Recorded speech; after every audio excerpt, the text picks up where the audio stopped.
നമ്മുടെ നാട്ടിൽ വെക്കുന്ന നല്ല നാടൻ ചിക്കൻ കറിയും അതായത് തിരുവനന്തപുരം സ്റ്റൈലിൽ കുഞ്ഞുള്ളിയൊക്കെ ഇട്ടിട്ട് വെക്കുന്ന ചിക്കൻ കറിയും കപ്പയും കഴിക്കാൻ വേണ്ടിയിട്ട് ഒരു കൊതി തോന്നിയേ. അപ്പൊ ഇന്ന് അതങ്ങ് വയ്ക്കാന്ന് വിചാരിച്ചു. അപ്പോൾ കപ്പ വാങ്ങിച്ചുകൊണ്ട് വെച്ചിട്ട് തന്നെ 2-3 ദിവസമായി.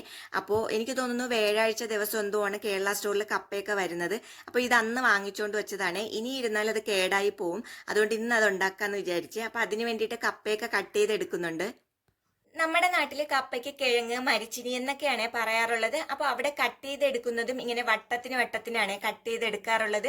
വീട്ടിലൊക്കെ അമ്മ അങ്ങനെ ചെയ്യുന്നതാണ് കണ്ടിട്ടുള്ളത്. പക്ഷെ അമ്മയൊക്കെ കാലിൽ കത്തി വെച്ചിട്ട് പെട്ടെന്ന് കട്ട് ചെയ്തെടുക്കാറുണ്ടായിരുന്നേ. എനിക്കത് അറിഞ്ഞുകൂടാത്തതുകൊണ്ട് ഞാൻ കയ്യിൽ വെച്ച് തന്നെയാണ് കട്ട് ചെയ്തെടുക്കുന്നത്.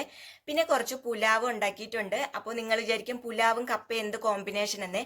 പുലാവ് ഉണ്ടാക്കിയത് എന്താണെന്ന് വെച്ചാൽ കുറച്ച് മട്ടർ ഇരിപ്പുണ്ടായിരുന്നേ. അത് ഇനി ഇരുന്നാൽ ചീത്തയായി പോവും. അതുകൊണ്ട് കുറച്ച് പുലാവ് ഉണ്ടാക്കിയിട്ടുണ്ട് ഉച്ചയ്ക്ക് കഴിക്കാൻ വേണ്ടിയിട്ട്. പിന്നെ കപ്പ രാത്രി എടുക്കാന്ന് വിചാരിച്ച്. അപ്പോൾ ഈ ചിക്കൻ കറിയുടെ റെസിപ്പി ഞാൻ മുന്നേ ഇട്ടിട്ടുണ്ടായിരുന്നേ. അതുകൊണ്ടാണ് ഇന്ന് ചിക്കൻ കറി വയ്ക്കുന്ന വീഡിയോ എടുക്കാത്തത്.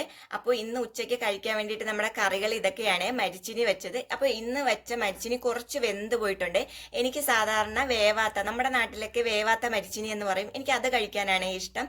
പിന്നെ സാലഡ് ഉണ്ടാക്കിയിട്ടുണ്ട്. പിന്നെ ചിക്കൻ കറിയും പുലാവും ആക്കിയിട്ടുണ്ട്. അപ്പോൾ നിങ്ങൾ കമൻറ്റ് ചെയ്യണേ, നിങ്ങൾക്ക് വേവാത്ത കപ്പ കഴിക്കാനാണോ അല്ലാതെ വെന്തുടഞ്ഞ കപ്പ കഴിക്കാനാണോ ഇഷ്ടമെന്ന്. അപ്പോൾ ഇന്നത്തെ വീഡിയോ ഇത്രയേ ഉള്ളൂ.